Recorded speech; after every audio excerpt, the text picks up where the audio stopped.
என்னால ஒன்னே ஒண்ணுதான் முடியும். என் மாமனார் குடும்பத்தை என்னால காப்பாத்த முடியும். காப்பாத்திக்கோ.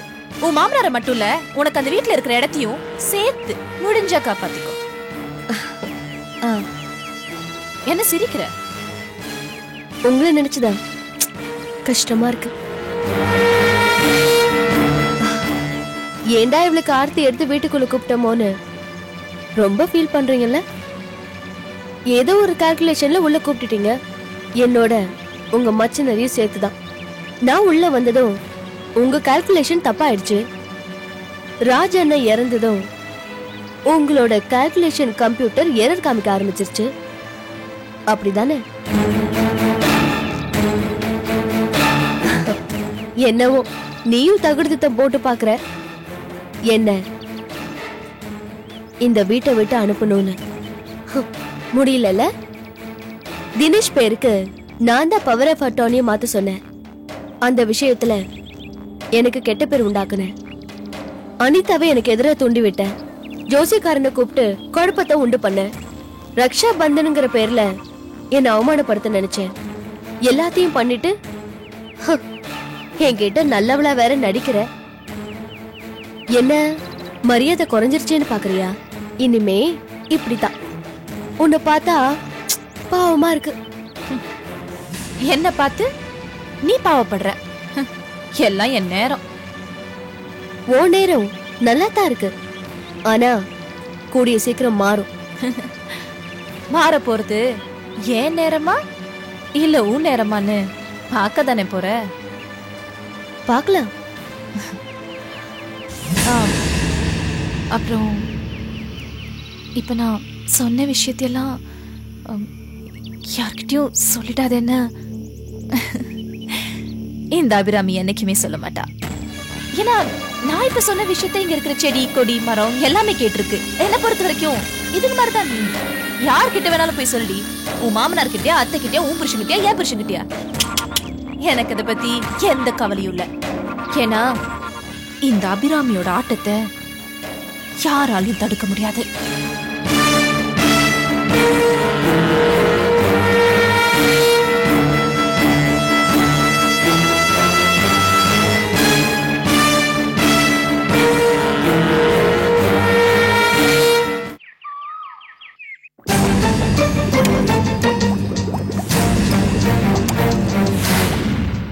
ஆர்கே சொத்து பூரா எனக்கு தான். முடிஞ்சா உன் மாமனாரையும் அவ சொத்தையும் போய் காப்பாத்து. It's a challenge.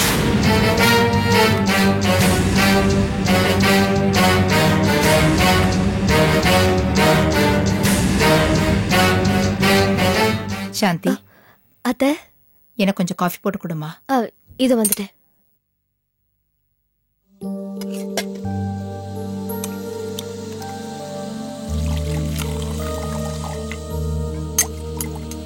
அத்தை, இன்னைக்கு சனீஸ்வர பகவானுக்கு எள்ளு விளக்கேத்த கோயிலுக்கு போயிருந்தேன். தெரிஞ்சோ தெரியாமலோ நாம பண்ண பாவங்கள்லாம் போயிடும் இல்லையா, அதுக்குதான் போயிருந்தேன். அங்க கோவில்ல சாமியை கும்பிடுறப்போ அசரீரி மாதிரி ஒரு குரல் கேட்டுச்சு. என்னமா சொல்ற?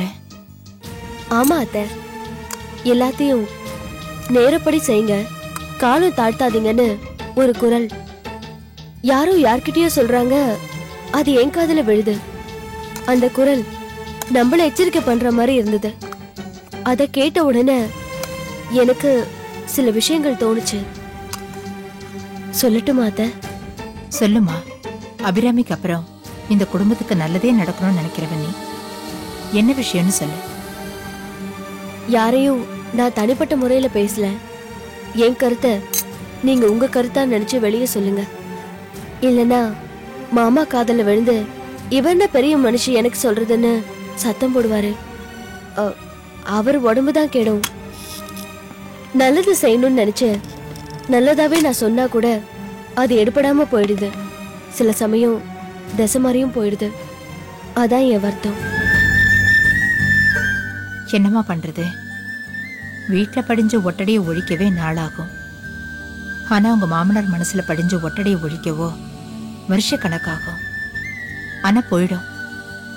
நீ என்ன சொல்ல வந்தியோ அதை மட்டும் சொல்லு. அத்தை, ஆசைப்பட்ட அர்ஜுனை அனிதா கட்டிக்கிறதுக்காக சுவாதிய தினேஷ்க்கு கொடுத்தோம்.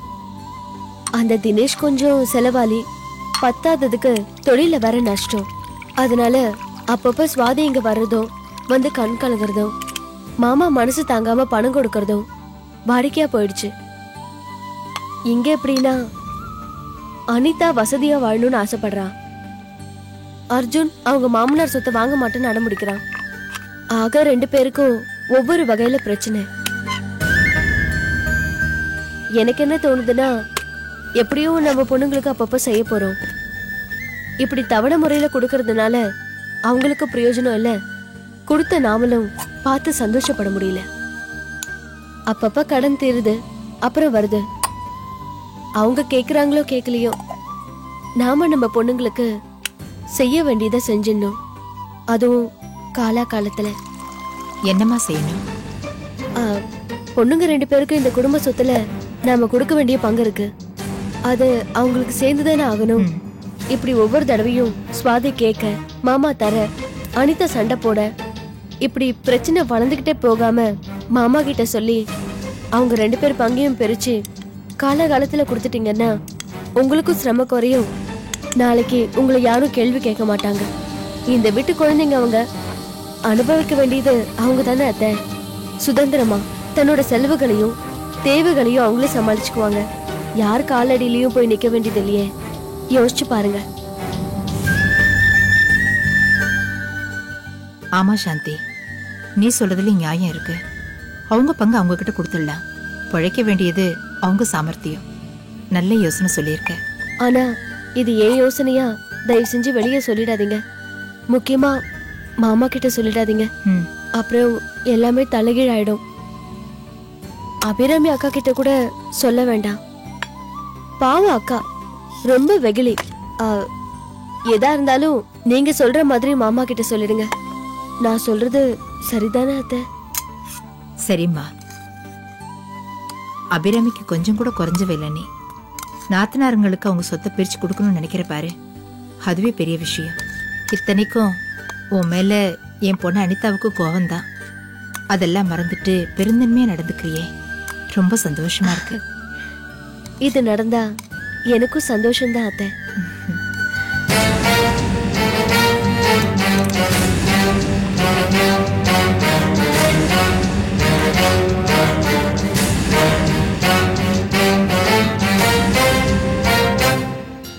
வெரி குட், நல்ல யோசனைமா.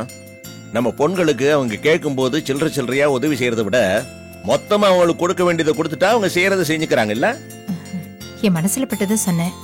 முடிவு நீங்க தான் எடுக்கணும். முடிவு நம்ம எடுத்துடலாம், ஆனா வாங்கிக்கிறவங்க எப்படி ரிசீவ் பண்ணுவாங்கன்னு பாக்கணும். தினேஷ் பத்தி கவலை இல்ல, சந்தோஷமா ஏத்துக்குவான். உன் தம்பி மகன் என்ன சொல்லுவானோ? அவ என்ன சொல்றாங்கறத விட சொத்தை நம்ம பொண்ணுங்க பேர்ல தானே எழுதி கொடுக்க போறோம். முதல்ல பிரிச்சு கொடுத்துருவோம். அதுக்கப்புறம் அவன் என்ன சொல்றாங்கறத அப்புறமா பாத்துக்குவோம். பாவம் அனிதா வசதியா வாழ்ந்தவ. அவ வந்து ஒன்னொன்னுத்துக்கும் கேட்கறத விட நம்ம இதை செஞ்சிட்டோம்னா அவளுக்கும் சந்தோஷமா இருக்கும், நமக்கும் நம்ம கடமை முடிச்ச மாதிரி இருக்கும். சரியா சொன்ன. நான் கூட இதை பத்தி அப்பப்ப யோசிச்சது உண்டு. ஒருவேளை அவசரப்படணும்னு சந்தேகம் வரும். எல்லாத்தையுமே நீ பொறுமையா யோசிச்சு செய்யறவ. எப்ப நீயே சொல்லிட்டிய, இனிமே டிலே பண்ணப்படாது. நான் மலமலன்னு வேலையை கவனிக்கிறேமா. வக்கீல் ஆடிட்டர் எல்லாம் கூப்பிட்டு டாக்குமெண்ட்ஸ் எல்லாம் ரெடி பண்றேன். நீ பொண்ணு கிட்ட சொல்லிடுமா. சரிங்க. கொடுக்கற நமக்கு எந்த பிரச்சனையும் இல்ல, வாங்கிக்கிறவளை பத்தி யோசிக்க வேண்டியிருக்குது. தினேஷ் போய் சொத்தை ஒழுங்கா பராமரிப்பானா? அர்ஜுன் போய் முதல்ல சொத்தை வாங்கிக்குவானா? இத பாருங்க, அந்த வேலையெல்லாம் பொண்ணுங்க கிட்ட விட்டுருங்க. தினேஷ் தப்பு பண்ணாம பாத்துக்க வேண்டியது சுவாதியோட பொறுப்பு. அர்ஜுனை சமாதானப்படுத்தி அவங்களுக்கு தேவையானதை வாங்கிக்க வேண்டியது அனிதாவோட சாமர்த்தியம். Very good. அப்ப நாளைக்கே நல்ல நாளா இருக்கு. டாக்குமெண்ட்ஸ் எல்லாம் ரெடி பண்ணிடுறேன். நீ பொண்ணுகளுக்கு சொல்லிடு. சந்தோஷம் தானே?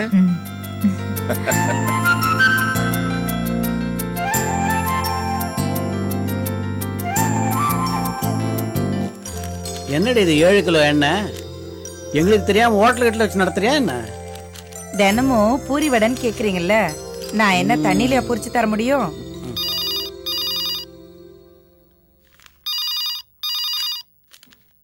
என்னங்க போன்ல யாருன்னு பாருமா அனிதா. பாக்குறேன் மாமா.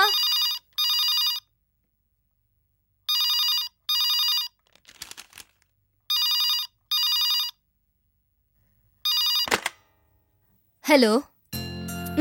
சொல்லுமா. நான் அனிதா தான் பேசுறேன். அப்படியா? நாளைக்கு காலையில நான் கண்டிப்பா அங்க இருக்கேன். சரியா? மாமா கிட்ட தானே சொல்லணும். நான் சொல்லிடுறேன். போன வச்சுட்டுமா? பை. என்ன அனிதா, ரொம்ப சந்தோஷமா வர்ற? நான் சொல்ல போற விஷயத்தை கேட்டா நீங்களும் ரொம்ப சந்தோஷப்படுவீங்க மாமா. அப்படியா? சொல்லு, சந்தோஷப்பட்டுருவோம். என் வீட்ல உள்ளவங்களா பேசி எனக்கும் சுவாத்திக்கும் சேர வேண்டிய சொத்தை பிரிச்சு எழுதுறாங்களா?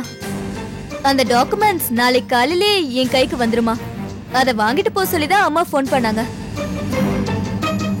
என்ன மாமா, நான் இவ்ளோ சந்தோஷமான விஷயம் சொல்லிருக்கேன், உங்ககிட்ட ஒரு ரியாக்ஷனும் காணோம். ரியாக்ஷனு உள்ள ஓடிக்கிட்டு இருக்குமா? என்ன மாமா சொல்றீங்க? இல்ல, இப்ப என்ன திடீர்னு? ஐயோ, நானா கேக்கல, அவங்களாதான் தரேன்னு சொல்றாங்க. அதான் நாளைக்கு போய் வாங்கிக்க போறேன், அவ்வளவுதான். ஏங்க டல் ஆயிட்டீங்க? பின்னாடி சந்தோஷமா பட முடியும்? உனக்கு தெரியாது என்ன இருக்கு? அனிதாக்கு ஒரு வீடு கொடுத்ததுக்கே அர்ஜுன் எவ்வளவு பெரிய சண்டை போட்டான்னு உனக்கு தெரியும். இப்ப சொத்துல பங்கு தரேன்றாங்க. எவ்வளவு பெரிய போர் நடக்க போகுது. அதை நினைச்சாதான் ரொம்ப கவலையா இருக்கு. குழப்பத்துக்கு மேல குழப்பம், பிரச்சனைக்கு மேல பிரச்சனை. எதுவும் நாமளா கேட்கலீங்களே, நம்ம மேல என்ன தப்பு இருக்கு? வீணா மனசு போட்டு குழப்பிக்காதீங்க, எல்லாத்துக்கும் கடவுள் இருக்காரு. அந்த கடவுளாலேயே நம்ம குடும்ப பிரச்சனையை தாங்க முடியுமான்றதுதான் என் கவலை.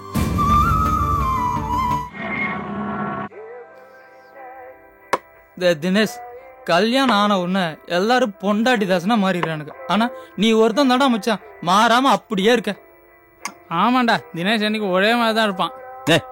என்னடா பேசிட்டு இருக்கீங்க? நான் மேரேஜ் பண்ணிக்கிறதுக்கு முன்னாடியில இருந்து உங்க கூட நல்ல ஃப்ரெண்ட்ஷிப் வச்சிருக்கேன். அது எப்படி விட முடியும்? நான் ஒன்னு கேக்குறேன்னு தப்பா எடுத்துக்காத. உனக்கும் ஒய்ஃபுக்கும் வீட்டுல சண்டையே வராதா? ஏன் கேக்குற? இல்ல, டெய்லி இப்படி தண்ணி அடிச்சுட்டு வீட்டுக்கு போயிட்டு இருக்கிறிய, அதனால கேட்டேன். டேய், அதுக்கு ஒரு நல்ல ஐடியா இருக்குடா. எங்க பார், நான் குடிச்சிட்டு வீட்டுக்கு போவானா, அவ கோத்துல கத்துறதுக்கு முன்னாடி நான் அவளை கண்ணாபினான்னு புடிச்சு கத்திடுவேன். அடங்கி போயிடுவா. அவ்வளவுதான். தினேஷ், இதே மாதிரி இருந்தா நம்ம நட்பை யாராலையும் பிரிக்க முடியாதா? சூப்பரா சொன்னடா. சியர்ஸ்டா. ஏய் திவ்யா, நீ இங்க? வர வேண்டிய சூழ்நிலையை உருவாக்கிட்டீங்க, வாங்க போலாம். இரு, இந்த ஒரு பேக போட்டு வந்து. தினேஷ், தயவு செஞ்சு நான் உங்க பர்சனல் மேட்டர்ல தலையிடுறேன்னு நினைக்காதீங்க. நாளைக்கு காலையில ஏர்லி மார்னிங் உங்களுக்கு ஷூட்டிங் இருக்கு. நீங்க இந்த நிலைமையில இருந்தீங்கன்னா காலையில வந்து எப்படி ஒர்க் பண்ண முடியும்? வாங்க போலாம்.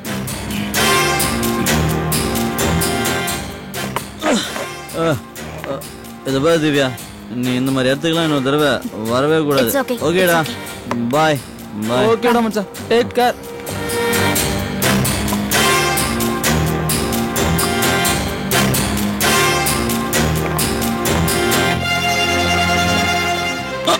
ஏய் தினேஷ், ஏன் தினேஷ் இந்த தப்பு பண்றீங்க? எத்தனையோ நல்ல டெக்னீஷியன்ஸ் குடிப்பழக்கத்தால் அழிஞ்சு போயிருக்காங்க தெரியுமா? நீங்களும் அந்த அளவுக்கு போகணுமா? நோ, நான் உங்களை அப்படி விட மாட்டேன். Sorry Divya, very sorry. It's okay. இந்த கண்டிஷன்ல நீங்க எப்படி வீட்டுக்கு போக போறீங்க? இதே கண்டிஷன்ல நான் ரொம்ப காலமா வீட்டுக்கு போயிட்டு இருக்கேன். டோன்ட் வரி, ஸ்டேடியா வீட்டுக்கு போயிடுவேன். பாய். இல்ல, இந்த நிலைமையில நான் உங்களை தனியா அனுப்ப மாட்டேன். நானும் கூட வரேன், வாங்க. வாங்க, கம்.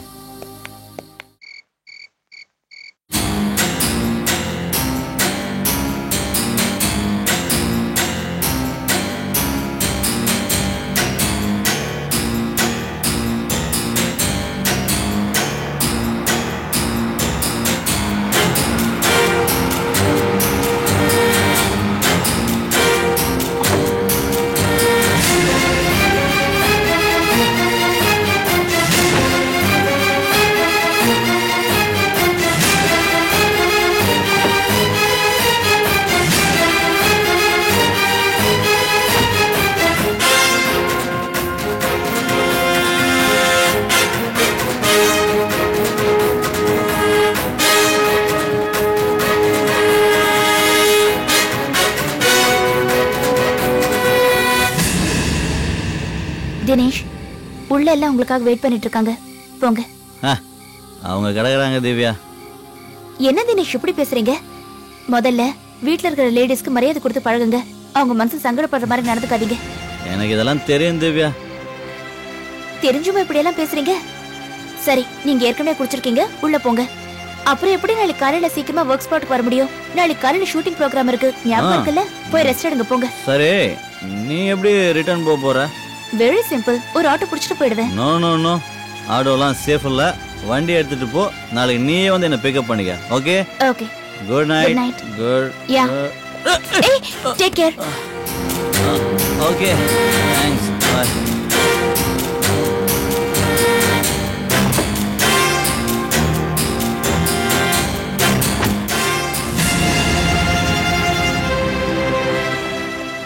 டேய், யாரு அவ? Partner, business partner.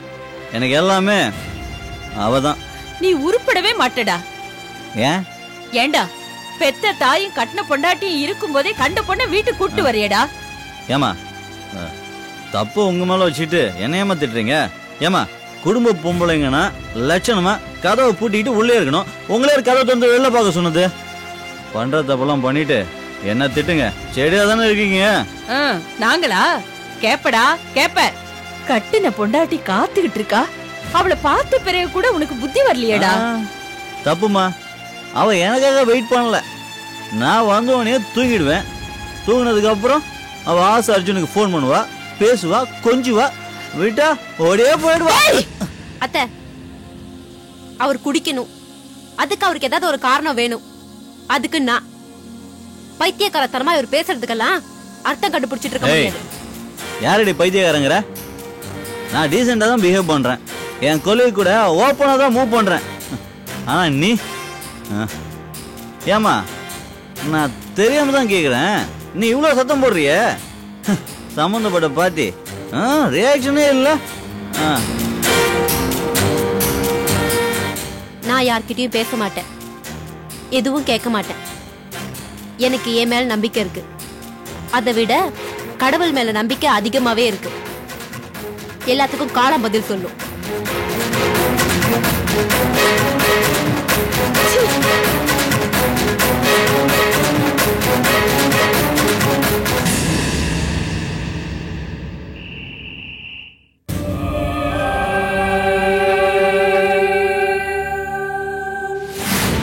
மொத்தத்துல உனக்கு இந்த வீடு பிடிக்கல, புது வீடு தான் பிடிச்சிருக்கு இல்ல? இப்படி கொடு.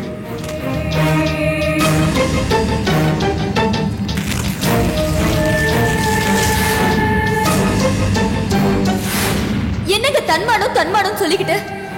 நானும் உங்களை திருட சொன்னேனா இல்ல கொள்ளையடிக்க சொன்னேனா?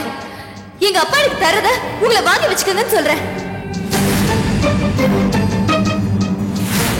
உங்களுக்கு தெரியாதுப்பா, இவளை எப்படியே விட்டா கொஞ்சம் கொஞ்சமா உங்களை அவுட் ஹவுஸ்க்கு தள்ளிடுவாங்க. எங்க வீட்டுல உள்ளவங்க எல்லாம் பேசி எனக்கும் சுவாதிக்கும் சேர வேண்டிய சொத்தை பிரிச்சு எழுதுறாங்களா? அந்த டாக்குமெண்ட்ஸ் எல்லாம் நாளை காலையிலேயே என் கைக்கு வந்துருமா?